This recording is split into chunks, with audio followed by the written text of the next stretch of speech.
905. There you go.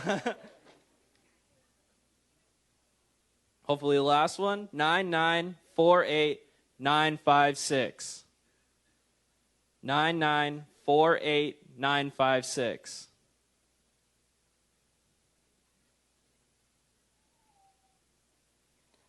9948857.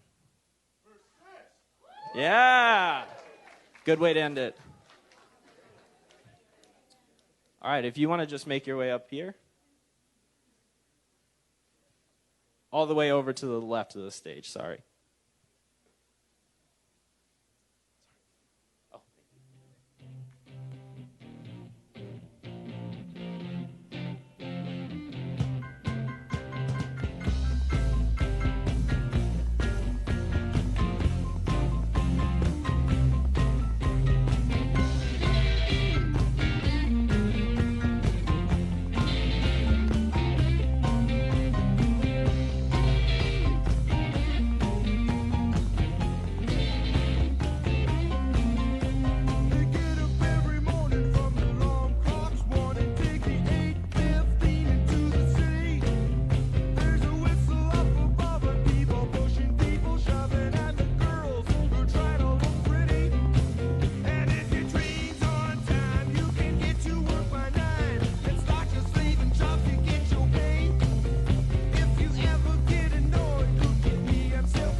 Thanks again for coming out.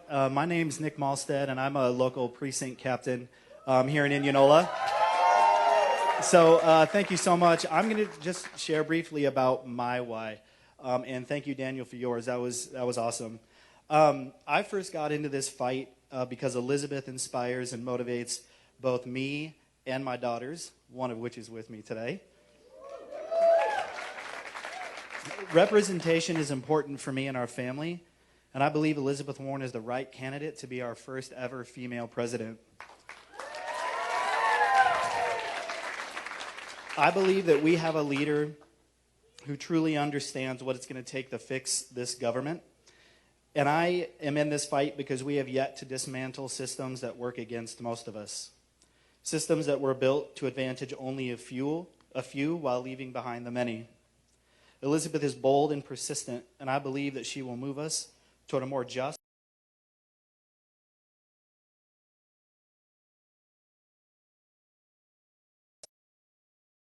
my children of color can grow up in systems of government that have been restructured to ensure they have an equitable chance at a future that they desire for themselves.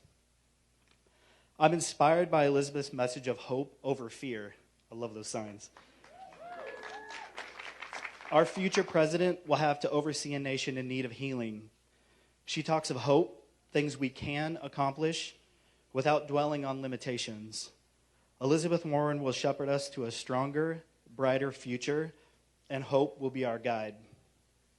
Here in Iowa, we have a very special privilege of being first in the nation to participate in the Democratic nominating process. That means the choices we make right here set the course for the party's nomination for this entire election. What we do here matters. That's why I encourage you to join me and every other precinct captain in this room for your local caucus night. A few quick tips about Monday. First of all, show up early. Secondly, find your precinct captain wearing shirts like what I have on today. And last, stand up for Elizabeth. Play your role in our democracy and have fun. So we have, I know because I've seen them, a handful of precinct captains. Can you raise your hand?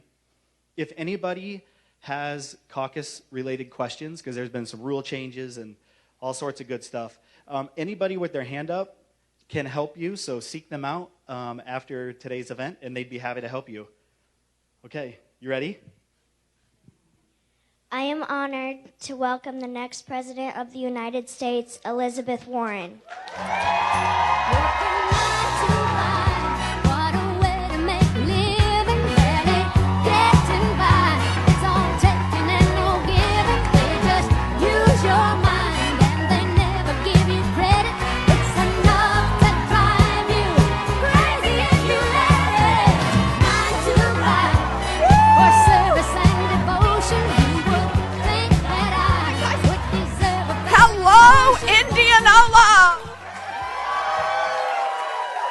Thank you, Nick, for the introduction, and thank you all for being here.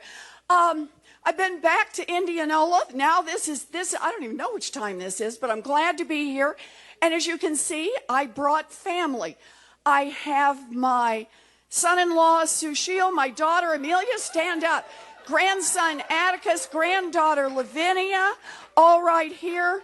Son, Alex, is somewhere, and his wife, Elise, and my guys, Bruce and Bailey. Yes.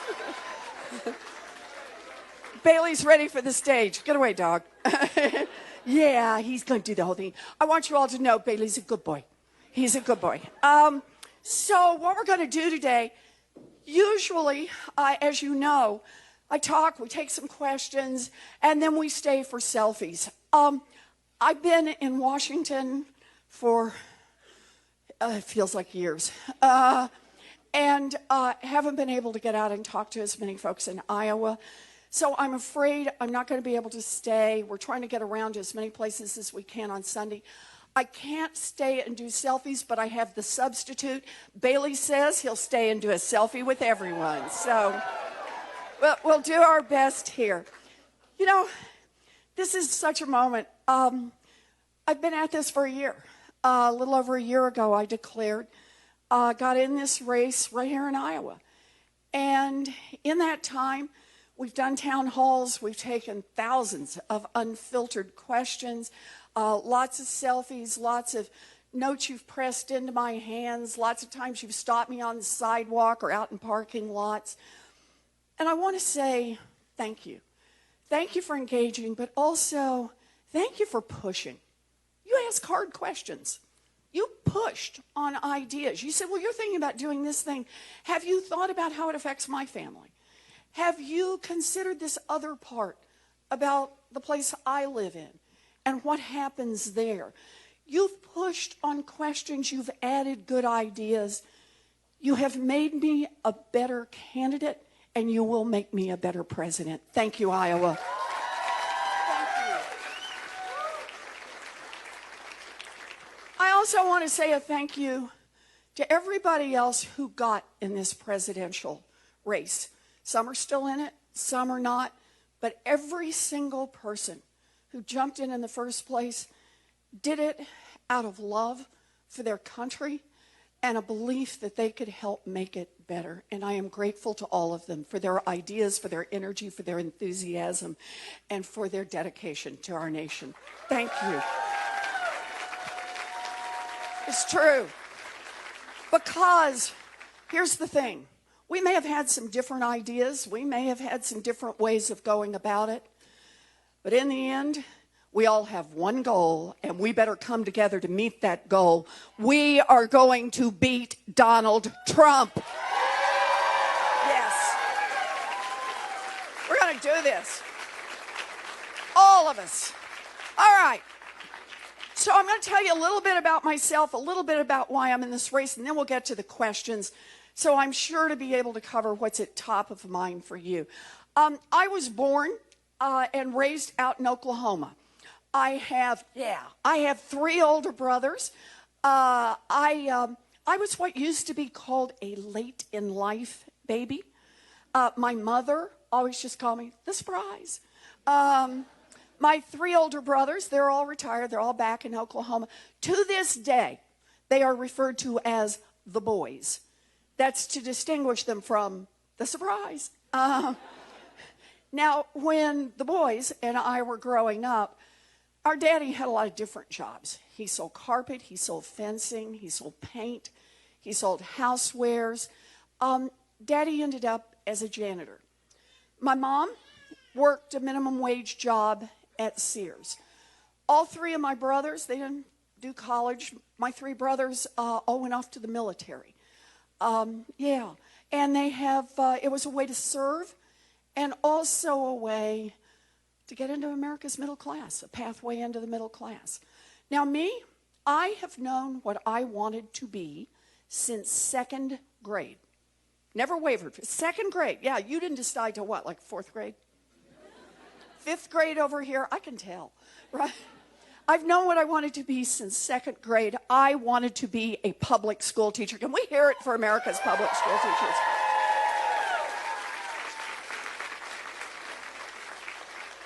And I want you to know, I invested early. I used to line my dollies up and teach school. I had a reputation for being tough but fair.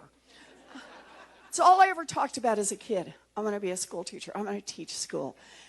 By the time I graduated from high school, my family didn't have the money for a college application, much less to send me off to 4 years at a university. So, like a lot of Americans, I don't have a straight path story. I have a story that has some twists and turns. So here's how my story goes. I was a high school debater, and I got a scholarship to college. Woohoo! Let's hear it for the nerds. You bet.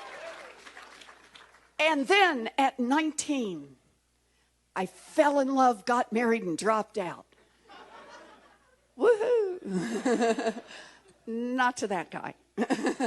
Yes, Bruce will be coming up in season 2. So here I am. I picked this. This is what I wanted to do. It could be a good life. But I thought it meant I'd given up the dream. I would never have the chance to be a teacher. And we're living outside Houston, and that's when I found it. A commuter college that cost $50 a semester. And for a price I could pay for on a part-time waitressing job, I was able to finish my 4-year diploma. I became a special education teacher. I have lived my dream job. Now, have we got any public school teachers in here? We got some. Over here, any more? Oh, we got some in the middle here, back in the corner, any more? Public school teachers. I'm going to need you to back me up on this. It is not a job. It is a calling. I love this work. I had 4 to 6-year-olds in special education, and I loved my babies. And I probably would still be doing that work today. But like I said, I don't have a straight path story. By the end of the first year, I was visibly pregnant. And the principal did what principals did in those days. Wish me luck and hired someone else for the job. So, there I am. We're living in New Jersey by now. I'm at home. I got a baby. Can't get a job. And I got to do something. I got to do something, so I will go to law school. Yeah, where'd that one come from? Go to law school. Found a state law school that cost $450 a semester. Baby on hip. Did 3 years in law school. Graduated visibly pregnant. You will discover a pattern to these stories. Took the bar, passed the bar, and practiced law for 45 minutes. Yep, that's how it worked out. And other big changes in my life at this time. Husband number 1, hint, never good when you have to number your husbands. Husband number 1 and I parted ways, but I found Bruce and I've held on to him ever since, so it's worked out. The best. So here I am. I'm teaching law school. And I don't know if it's because of how I grew up, but boy, I'm in the money courses. Contract law, commercial law, secure transactions, payment systems, corporate finance, partnership finance, law of debtors and creditors, bankruptcy law, law and economics. If it was about money, count me in. But there was one central question that I always worked on, always, around this. And that is, what's happening to working families in America? Why is America's middle class being hollowed out? Why is it that people who work every bit as hard as my mom and dad worked 2 generations ago, today find the path so much rockier and so much steeper? And for people of color, even rockier and even steeper. And the answer has to do with our government in Washington. It has to do with whose side they're on. Think of it this way. We have a government in Washington that works great, really does, works fabulously for giant drug companies, just not for people who are trying to get a prescription filled. It works great for people who want to make a little money, investing in private detention centers down at our border or private prisons, just not for the human beings whose lives are torn apart by those places. It works great for giant oil companies that want to drill everywhere, just not for the rest of us who see climate change bearing down upon us. And when you see a government that works great for those with money and is not working so great for everyone else, that is corruption pure and simple, and we need to call it out for what it is. Corruption. It is about the influence of money in Washington. Think of it this way. Whatever issue really gets you going, climate change and what's happening to our planet, gun violence and our children and the protection of our children, student loan debt, child care, whatever issue gets you up and gets you going, if there's a decision to be made in Washington, it has been influenced by money. It has been shaped by money. It has had exceptions created by money. Money, money, money. It's about campaign contributions, you bet it is, but so much more. The lobbyists, the lawyers, the PR firms, the bought and paid for experts, the tilted think tanks, and it's everywhere. It's Congress, but it's every regulatory agency. It's all the way through that town.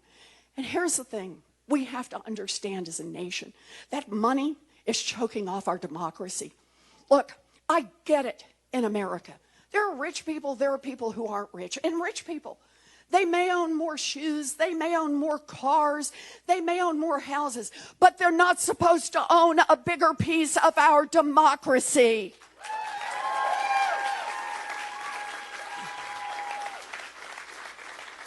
If we want to change that, we're not going to be able to do it with just a little nibble around the edge, one little statute over here, a couple of regulations over there. No, we want to beat back the influence of money. We want to save our democracy. We want to save our country.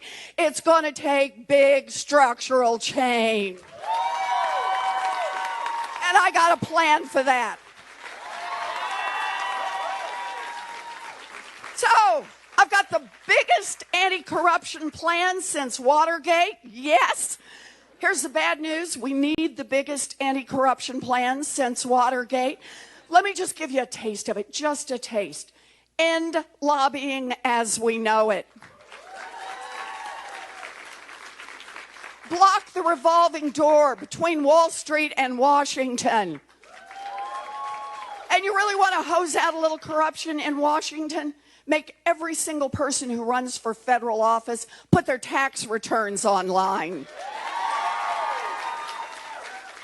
Because here's the thing. We get off our back foot on money. We stop playing defense and we actually get on our front foot. We go after it. We disrupt it. I know we're not going to get rid of all of it, but we at least break it up. We at least stop kneeling to it. We break it up and now we've got a chance to make real change. Now we've got a chance. Now we've got that chance to save our planet. Now we've got that chance to provide health care for our people. Now we've got the chance to pass a wealth tax. Now we've got the chance to invest in public education. Now we've got the chance to do criminal justice reform. Now we've got the chance to do the things we need to do to build an America that doesn't just work for those at the top, but that works for everyone. That's why I'm in this fight. Thank you.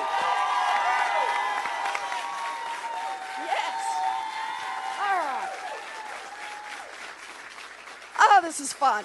Okay, so we've got some questions. Let's do them. My name is Mariah, and I'm from Australia. And I've just left a country that is smouldering from bushfires and have burned over 46 million acres, a land area that is 20% larger than this entire state of Iowa. Our capital, Canberra, has recently had baseball-sized hailstorms and a dust storm that has blanketed over half of the country. Do you see the extreme weather events around the world, such as the Australian fires, a result of climate change? And as president, what will you do to address the extreme weather events that arise in the future? So let me start with your question about, do I think that these fires and this weather, these bizarre weather occurrences are related to climate change, and say something that is quite controversial in Washington, but I feel safe here in Indianola to say this. I believe in science.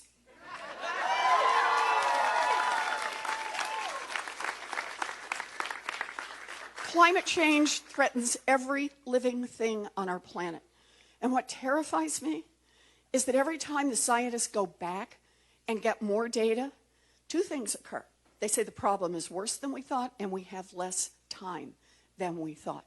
So we are now at a moment where we need to be fighting back against climate change. And it's not my plan versus your plan.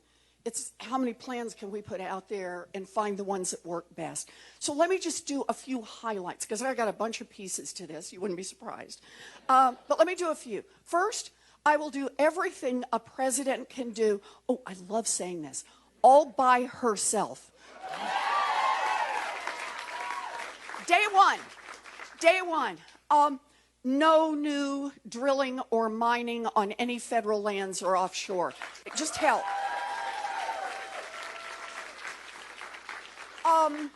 Use the regulatory arm. This is something Jay Inslee really pulled me into. Good man. Jay made the point that we could put regulations in place. We already have the tools to do this, so that all new building, homes or commercial buildings have to have zero carbon footprint by 2028.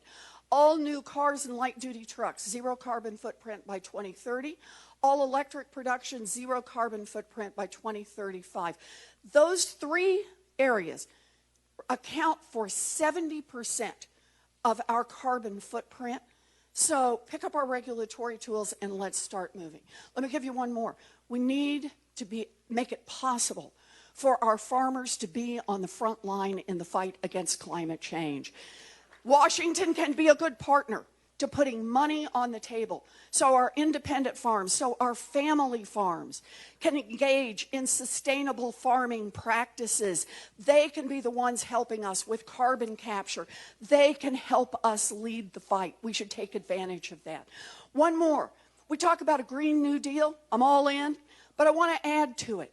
We also need a Blue New Deal. We've got to preserve our oceans.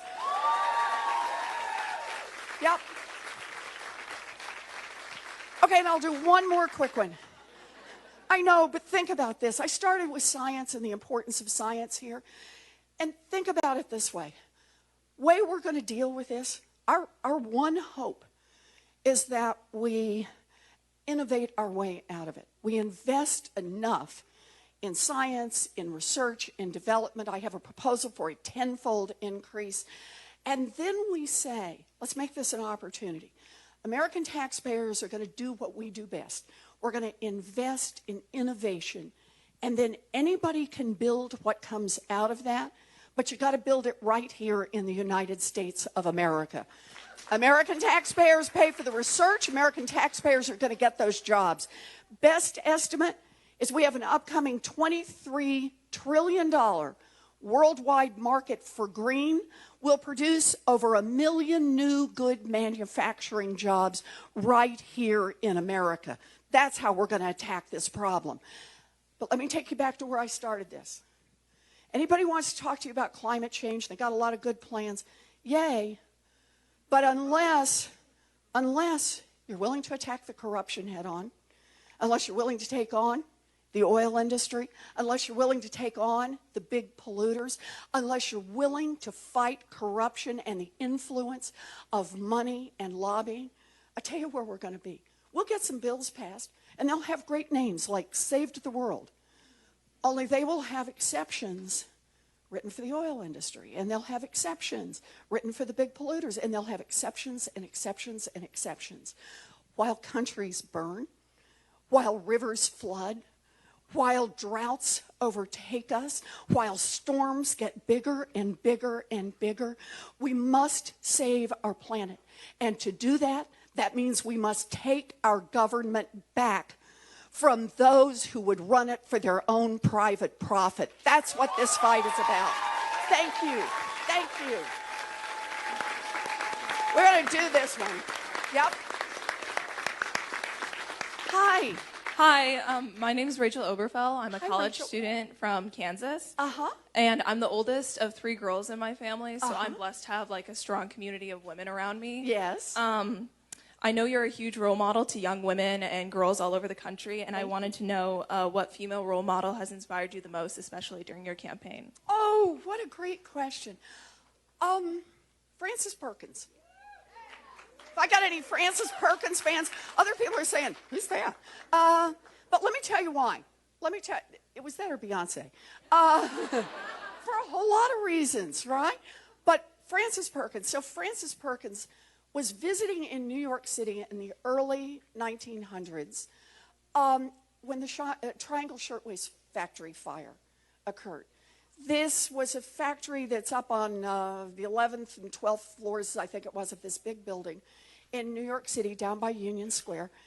And in the space of about 20, 25 minutes, about 146 mostly young immigrant women trying to support themselves and families either burned to death in that fire or jumped to their deaths. because the owners of those buildings had locked the fire escapes, didn't have fire extinguishers. Now, here's the reason this story is so relevant to what we're talking about today. It was no surprise that it happened. This was not like, oh my gosh, you mean people are working on high stories and they could burn to death? No. Workers had been marching for years, protesting, marching up and down the streets, holding signs, holding rallies. But the owners who were making big money had figured out, you spend your money one of two ways. You can spend your money on fire escapes and making things work better, right? Safety for your workers. Or you can go to the government, in this case it was state government, to Albany and spread around a little money, and no one puts any regulations in place. And so that's what had happened. People kept pushing, but no one would make any change in Albany. And without a change in the regulations, nothing ultimately happened. So Frances was there. She watched this. Now remember, this is a time when women don't even have the vote. Frances had an idea.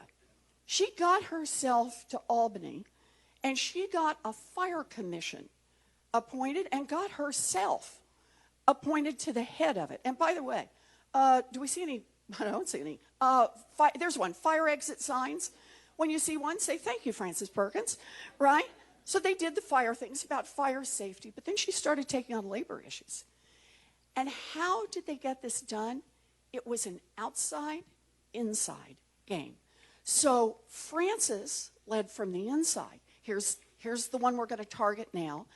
And people across New York started pushing from the outside until they held government accountable. Now, ultimately what happens, Franklin Roosevelt gets elected governor, the Great Depression hits, he gets elected president, he goes down to Washington, and he takes Frances as the first labor secretary, first woman cabinet secretary in American history. Woohoo, Frances. And Frances does the same thing. She says the way we make government accountable is that you push from the outside and I'll lead from the inside. We'll organize, we'll coordinate, we'll pick the issues we're fighting on, and we will make real change. Do you know what Frances got done while she was Secretary of Labor? Think about this.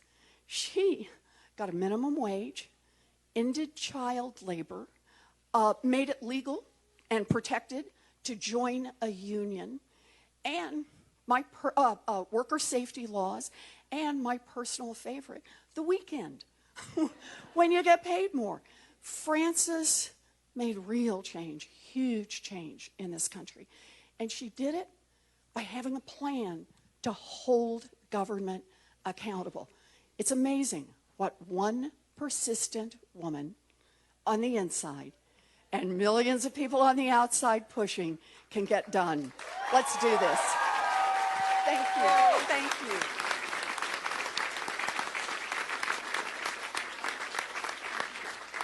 Hi. Hello, Senator. Hi. I want to echo the thanks for your passion and your positivity as a role model. you. Clearly, we need more of those in this world.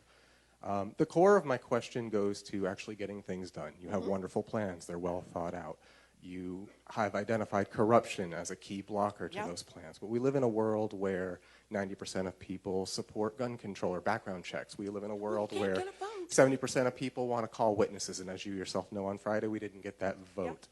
So given these problems, given that you have support among the populace and that the support is high, how can we overcome some of these limitations through things like, filibuster reform or whatever else there might be? It's a great question. And let me do this two quick ways, okay? Understand this. I'm going to Washington, and to the White House, not just to have a nicer place to live, to try the outfits on. I want to make real change. That's why I'm there. So I'm going to give you two paths to how we make real change. One is I'll start here. 40 million Americans have hearing loss, and yet fewer than 1 in 6 actually gets the hearing aids they need. You know why? They cost a lot of money. A pair of hearing aids on average costs about $5,000. They're not covered most of the time by Medicaid, Medicare, or health insurance. And understand this, people with hearing loss, it's not just you got to turn up the TV louder. it means people really have problem with communication with their own families. People often stay home. They won't go to the doctor. They won't go to the grocery store, sometimes afraid to drive. Those hearing aids make a real difference. So here I am, this is a couple of years ago. I'm looking at this and I'm thinking, why do hearing aids cost so much? Why do they cost so much more than a phone? They're not nearly as complicated, right? And the answer is an industry has captured the governments. And they keep it so that basically there's only a couple of competitors, and that keeps price up high. It's a market that doesn't work. So I thought about this, and I thought, you know what we could do? We could do over-the-counter sale of hearing aids. Talk to some doctors that would be perfectly safe. Same way you can buy your glasses at the drugstore.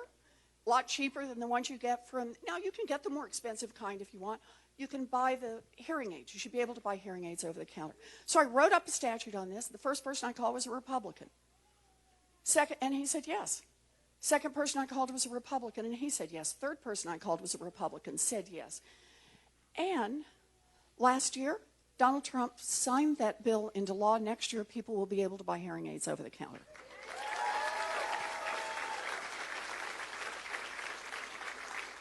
I start there to say there are things we can do out of the limelight, out of the headlines, to move this government to work for the people. It's not always easy, but we can do it. That's part of it. But the second part is we have to recognize when a fight is needed. And when a fight is needed, that means we need people out loud, vigorous, and we need them in the fight. And let me give you one quick example of that. Remember after Donald Trump was inaugurated? I went to the inauguration. Some people didn't. From Congress. I come from a witnessing tradition. I saw him being sworn in. It's now burned into the backs of my eyeballs. And I got to tell you, it's a good thing. If I ever get tired, I lean back, I see Donald Trump getting inaugurated, I'm in. Let's go in this fight. But I rode home that night, and I thought, 30 million people could lose health insurance by this Friday, because they've now got it all, and they ran on it. So it wouldn't even be a surprise. The Republicans own the House, the Republicans own the Senate, now they own the White House. And they have run on repealing the Affordable Care Act for everyone. I then stood a few weeks later and watched as the House of Representatives voted, every single Republican, voted to take away health care from tens of millions of Americans. This is the part that got me. And then they high-fived each other at the end. What kind of people high-five over taking away health care from folks? But that's what they did. High-five, broke out the brewskis, big celebration. And then it came to the Senate. We didn't have the votes in the Senate. We were behind we didn't have them. We just didn't have them. They had the votes to repeal health care, and Donald Trump was going to sign that bill into law. So what happened between when Donald Trump was inaugurated, and I thought we were going to lose health care by the end of the week, and that following August? And the answer is you. You made your voices heard.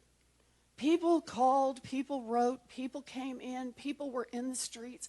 The littlest lobbyists, these are the children with complex medical needs. Their mamas and daddies brought them to the Capitol, got right in the face of Republican senators and said, this is the face of health care in America. These are the children who are depending, whose lives depend on health care coverage. People got in that fight.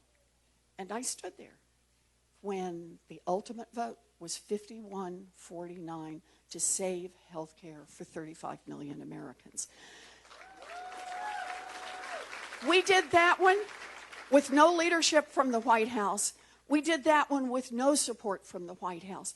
So I see it as some of it will get done because it's the right thing. We can pull people off and get it done. The rest of it, we're going to have to line those fights up, and we're going to have to be willing to get in the fight, because understand this, fighting for an America that works better, not just for those at the top, but for everyone, is a righteous fight, and we need to be in it to win. Thank you.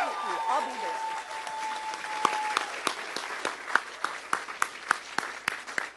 Hi. Hi, how are you? I'm good. How are you? I am great. My name is Grace. Hi, I live Grace. in Des Moines. And when I've been talking to a lot of my friends and people my age this year before caucus season, it seems like so many people are scared. Yeah. They're scared that they will lose their health insurance or lose their right to choose. They're scared they'll never pay off their debt. They're scared that climate change will destroy our planet. And it can be really hard to find hope and hard to feel like you're making a difference when all of these problems are so big. And so I was wondering what you would say to people my age and people like me who are struggling to find some hope in this time. So it's a great question, Grace. And if you'll let me, I want to do this, but I want to, if I can, let's do this as we close. Can we? Because I think this is really important. Do we have one more question? Is that okay with you, Grace? You stay here. I promise I'm going to do this. But if you can, come on up, because I want this to be the last thing we talk about. Is that okay? Okay, Grace, is that okay with everybody? We'll do this one. Okay, good. Hi. Hi. I'm Lillian, and Hi, Lillian. I'm here on a high school trip from Minnesota to Okay. see the uniqueness of Welcome. the Iowa caucuses. Yeah. Yes. So, although I'm not going to be able to vote in the primary in Minnesota because I'm too young, I'll be voting in the general election, and I want to make a change. Cool. So, I've been election judging and attending different protests at our state capitol. I was going to ask about climate change, but since you already addressed that very well, I wanted to ask about technology.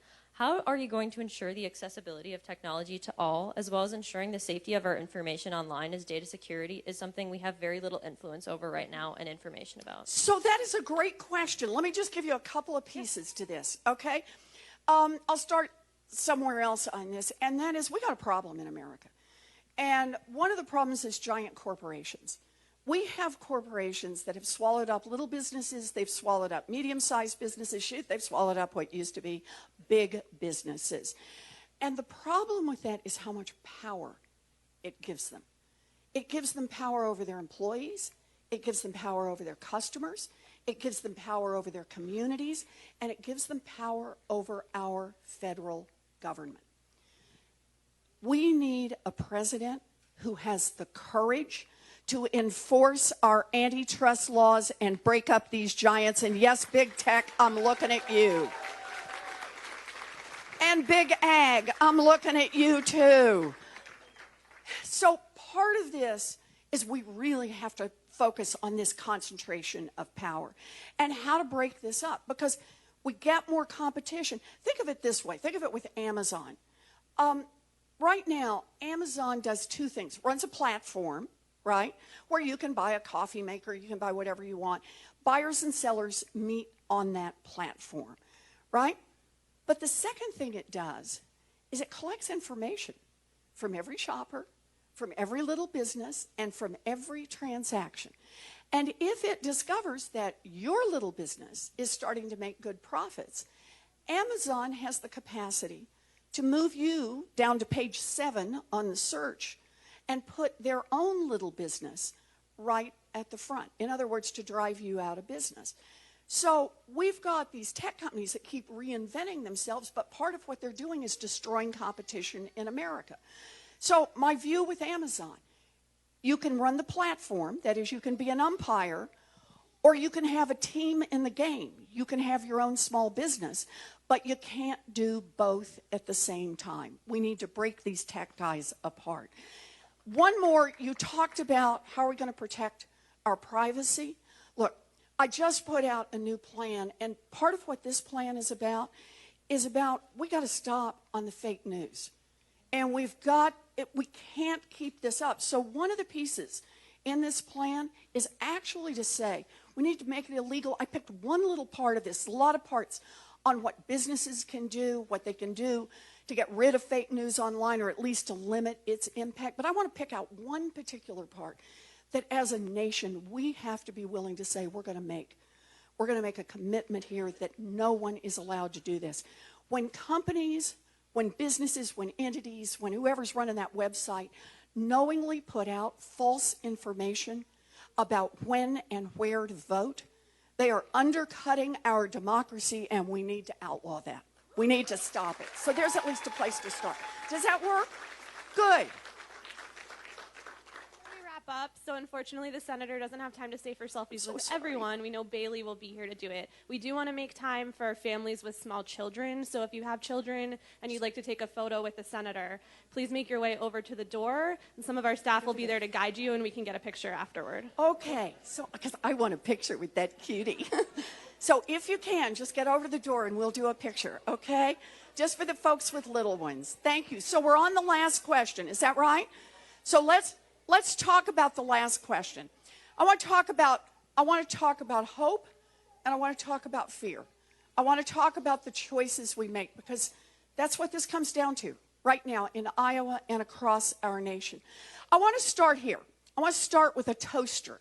Okay? You did not expect that, right? When I was a young mom, toasters could burn down houses. Yep. Those toaster ovens, you were there too. Yep. Those toaster ovens didn't have automatic shutoff switches.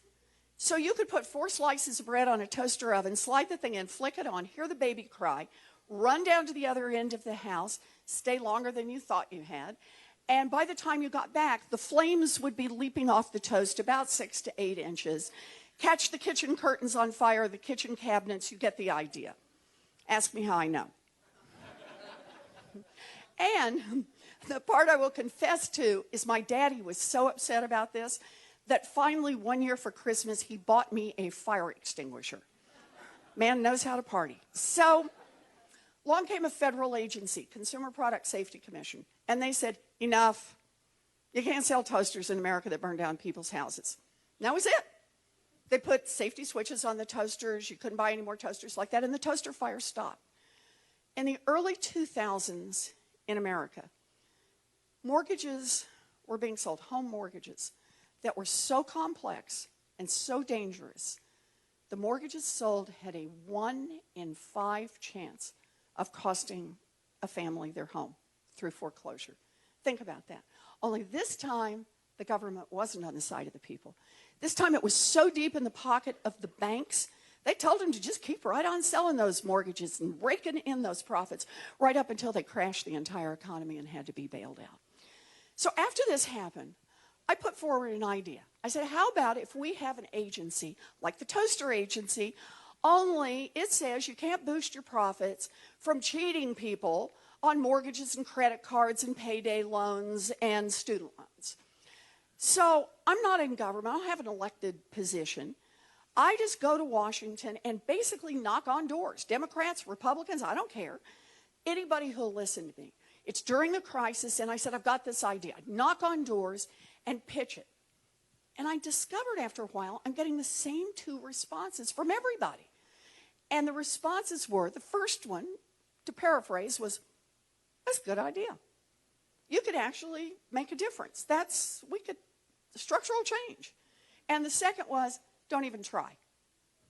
Don't even try. Because you'll be up against the big banks, you'll be up against the big donors, you'll be up against Wall Street, you'll be up against all of the Republicans, you'll be up against half the Democrats. You'll never get it done. I get it. Big structural change is hard. But it was also the right thing to do. So we took it on. We took on the banks. We took on Wall Street. We took on the big donors.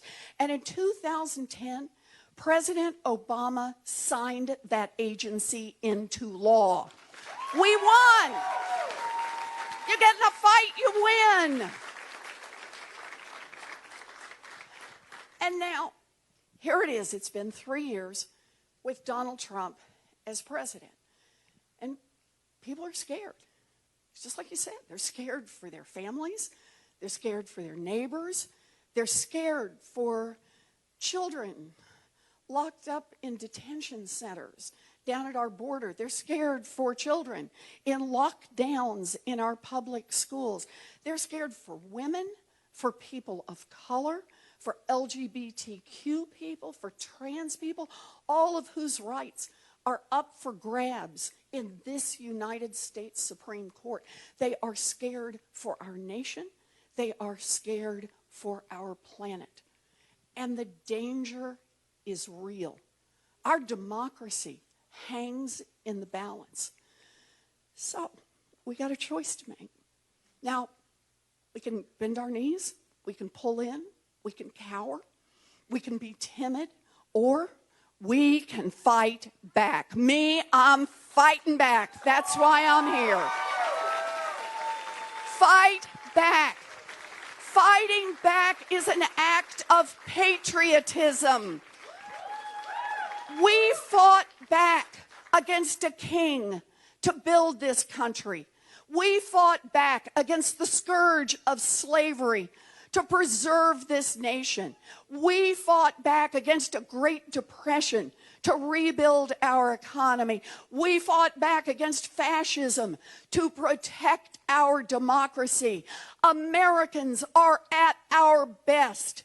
When we see a problem, we tackle it head on and we fight it to the ground. That's when we're good. You bet. 2020, this is no time for small ideas. This is no time to see these big problems and just nibble around the edges. This is the time to come up with the big solutions and get out there and fight for them. Understand this. I'm not running a campaign that was shaped by a bunch of consultants.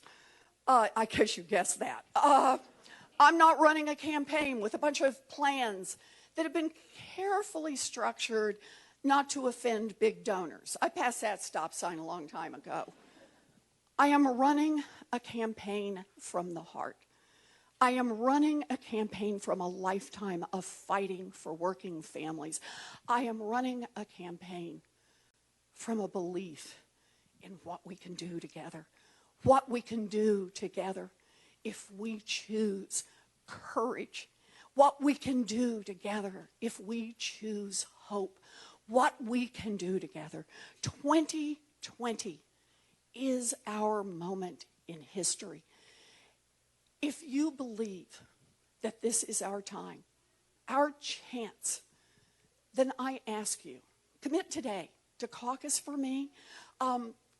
Agree to do phone calls, knock on doors, pitch in $5, go to ElizabethWarren.com, find the place closest to you to be part of this fight. But that's the key.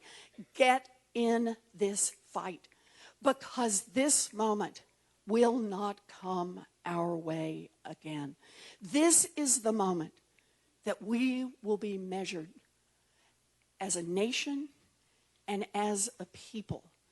This is the moment to dream big, fight hard, and win. Thank you for being here.